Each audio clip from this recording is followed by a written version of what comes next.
Hello dear students. Today in this video we will talk about specifically Kazan State Medical University. बहुत से students की query है, बहुत से students Kazan state medical university में admissions देख रहे हैं। अभी नीट का रिजल्ट तो नहीं आया है बट ऑलरेडी हमने एडमिशन्स स्टार्ट कर दिए हैं। कजान स्टेट के डॉक्यूमेंट्स लेना शुरू कर दिया है। कजान स्टेट मेडिकल यूनिवर्सिटी के बारे में बात करें तो ये रशिया की थर्ड ओल्डेस्ट मेडिकल यूनिवर्सिटी है। इसकी एस्टेब्लिशमेंट 1814 में हुई थी, which makes it a 200-year-old medical university. When it comes for Indian students to study MBBS in Russia, तो कजान स्टेट हमेशा से एक डिमांडिंग यूनिवर्सिटी रही है। स्टूडेंट्स हमेशा इसकी डिमांड करते आए हुए हैं। उसके रीजंस बहुत से हैं। एक तो हमने डिस्कस किया कि ये थर्ड ओल्डेस्ट मेडिकल यूनिवर्सिटी है। साथ ही साथ जो कजान स्टेट मेडिकल यूनिवर्सिटी का FMG पासिंग रेशियो है, फॉरेन मेडिकल ग्रेजुएट एग्जामिनेशन जो पासिंग रेशियो है वो भी काफ़ी अच्छा है। वो 35% 37% के अराउंड है, जो कि बाकी जो अदर रशियन मेडिकल यूनिवर्सिटीज़ हैं उनसे कई ज़्यादा है। और अगर हम एवरेज भी देखें जो FMG का पासिंग रेशियो होता है 10-11-15% है, उससे ही बहुत ज़्यादा है, which makes it a perfect university when it comes about studying MBBS in Russia. Kazan state medical university की इस साल की जो फीस है वो है 4,75,000 रूपीज़। INR में बात करें तो 4,38,000 INR के अप्रॉक्स में आती है। इसके अलावा जो अदर एक्सपेंसेस होते हैं आपके हॉस्टल के, मेडिकल इंश्योरेंस के, वो डिटेल फीस स्ट्रक्चर चाहिए आपको तो आप मुझे व्हाट्सएप कर सकते हो, आपको डिटेल्स पूरी मिल जाएगी। कजान स्टेट मेडिकल यूनिवर्सिटी का कैंपस टूर अगर आपको देखना है तो उसके लिए हमने ऑलरेडी वीडियोस बना रखे हुए हैं। अभी कुछ दिन पहले भी मैंने एक वीडियो अपलोड किया था, उसकी लिंक मैं ड्रॉप कर दूंगा। वो जो भी वीडियो आप देख सकते हैं उसमें स्टूडेंट्स के रिव्यू है, कैंपस का है, जो मेन का कैंपस उसके भी कैंपस टूर है, तो वो वीडियोस हमारे पास में है, ऑलरेडी अपलोडेड है यूट्यूब चैनल पर। अब हम बात करें कजान स्टेट मेडिकल यूनिवर्सिटी के बारे में। जो मिथ्स हैं जो मार्केट में बहुत लोगों ने या अदर यूनिवर्सिटीज़ के लोगों ने, जो अदर यूनिवर्सिटी के स्टूडेंट्स जो पढ़ रहे हैं, जो यूट्यूब चलाते हैं या ब्लॉगिंग करते हैं, उन्होंने बता रखे हैं। सबसे पहली दिक्कत उन्होंने बताई हुई है कि हॉस्टल्स की। देखिए कजान स्टेट मेडिकल यूनिवर्सिटी में हॉस्टल्स का इशू है, मैं भी एक्सेप्ट करूँगा हॉस्टल का इशू है। 50% स्टूडेंट्स को हॉस्टल मिलता है, 50% स्टूडेंट को हॉस्टल नहीं मिलता। लेकिन ये किसी भी कॉन्ट्रैक्टर के बस की बात नहीं है कि आपको प्रॉमिस कर दे। कि टोटली यूनिवर्सिटी का डिसीजन होता है कि किस स्टूडेंट को हॉस्टल देंगे, किस स्टूडेंट को हॉस्टल नहीं देंगे। हॉस्टल अलॉटमेंट का प्रोसेस यही होता है कि जो आपके 10th या 12th के जो मार्क्स हैं, नीट में कितने मार्क्स हैं, जो आपके एंट्रेंस हैं, वो आप कैसे परफॉर्म कर रहे हो, उसके अलावा यूनिवर्सिटी कंसिडर करती है और हॉस्टल अलॉटमेंट करती है।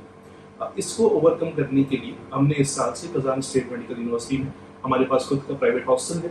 तो जो स्टूडेंट्स हमारे थ्रू जाएंगे हम ट्राई करेंगे कि उनको पहले तो हमारी प्रायोरिटी यही रहेगी कि मैक्सिमम स्टूडेंट्स को गवर्नमेंट हॉस्टल मिल जाए, बिकॉज प्राइस में काफ़ी डिफरेंस है। अगर प्राइस की बात करें तो गवर्नमेंट हॉस्टल आपका 15-20 हज़ार साल का रहता है, और प्राइवेट हॉस्टल की बात करें तो 10,000 रुपये महीने के हिसाब से रहता है। बट अगर जिन बच्चों को हॉस्टल नहीं मिलता है तो प्राइवेट एकोमोडेशन का ऑप्शन हमेशा से है और पहले भी रहा है स्टूडेंट्स के पास है। इसके अलावा स्टूडेंट्स फ्लैट्स में ले लेते हैं फर्स्ट ईयर से, वो भी एक ऑप्शन स्टूडेंट्स के पास रहता है हमेशा से। तो अकोमोडेशन का देखिए, अब इतनी बड़ी यूनिवर्सिटी में अगर जा रहे हैं, और मुझे ये लगता है कि आप सिर्फ एकोमोडेशन या हॉस्टल की वजह से अपने इस ड्रीम को, जो एक अच्छी यूनिवर्सिटी है, इसको सेक्रीफाइस करके कोई एक मीडियोकर या एवरेज यूनिवर्सिटी में आप जाओगे। हॉस्टल्स आप सब जानते हो, आपके सीनियर्स पढ़ते हैं, तो 1 साल बच्चा हॉस्टल में रहता है, सेकेंड ईयर से मैक्सिमम स्टूडेंट्स हॉस्टल छोड़ देते हैं तो फ्लैट में चले जाते हैं।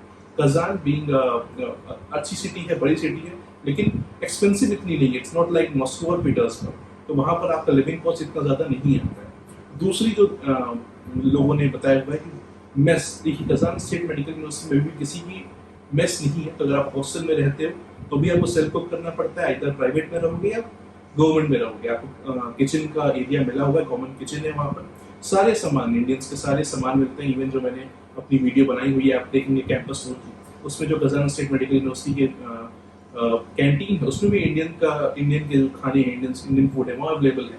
तो वो तो आपको ऑप्शन है, प्लस आप सेल्फ कुक भी कर सकते हो, सारी चीज़ें आपको मिलती हैं। अगर सेल्फ कुकिंग नहीं आती है तो फिर देखिए थोड़ा सा दिक्कत स्टार्टिंग के डेज में होता है स्टूडेंट्स को, बट अगेन आपके रूम में 2-3 लोग और रहेंगे तो उनसे हेल्प लेकर के वो चीज़ें मैनेज हो जाती हैं। दूसरी बात, मैं कुछ वीडियोस देख रहा था, इसमें लोगों ने बताया हुआ है कजान स्टेट के बारे में कि वहाँ पे बच्चों को एक्सपेल किया जाता है। देखिए एक्सपेल का सिस्टम कोई भी यूनिवर्सिटी तभी करती है जब स्टूडेंट कोई ना कोई ऐसा रूल तोड़ते हैं यूनिवर्सिटी का, या फिर वहाँ पर पढ़ाई नहीं करते हैं। हर यूनिवर्सिटी का एक सेट ऑफ प्रोटोकॉल है, एक रूल है, और उस रूल्स एंड रेगुलेशन में आपको पढ़ाई करनी होती है। आप वहाँ पढ़ने जा रहे हैं या आप वहाँ पर कुछ और एक्टिविटी में इन्वॉल्व होंगे, या क्लासेस टाइम पे नहीं करेंगे, या सब्जेक्ट्स टाइम पे क्लियर नहीं करेंगे, देन यूनिवर्सिटीज को अपना एक स्ट्रिक्ट एक्शन लेना पड़ता है अपना डेकोरम मेंटेन करने के लिए। और यही रीजन है कि कजान स्टेट का अगर आप रिजल्ट देखिए तो 35-37% है, क्योंकि आई गेस रशिया सबसे हाईएस्ट है। तो ये अगर चीज़ें हैं ऐसी, तो ये आपकी बेनिफिट के लिए कि अगर आप नहीं पढ़ोगे, अगर यूनिवर्सिटी आपको छोड़ देगी ऐसे, आप नहीं पढ़ोगे 6 सालों में, तो फिर बाद का एंड रिजल्ट जो होगा वो कहीं ना कहीं आपके लिए भी दुखदाई होगा और हमारे लिए दुखदाई होगा। तो ये चीज़ें हैं। इसके अलावा कजान स्टेट मेडिकल यूनिवर्सिटी का पहला एंट्रेंस एग्जाम 13 जुलाई को होगा केमिस्ट्री का, और देन 16 को इंग्लिश का होगा, एंड सेकंड जो एंट्रेंस होगा वो अगस्त के महीने में होगा। हम लोग already Kazan state medical university के एडमिशन ओपन है, आप अप्लाई कर सकते हैं, और कोई भी इशू हो आप मुझसे डायरेक्टली बात कर सकते हैं, 1-to-1 काउंसलिंग ले सकते हैं, ऑनलाइन या ऑफलाइन हमारे ऑफिस आकर के लखनऊ उत्तर प्रदेश में। Thank you.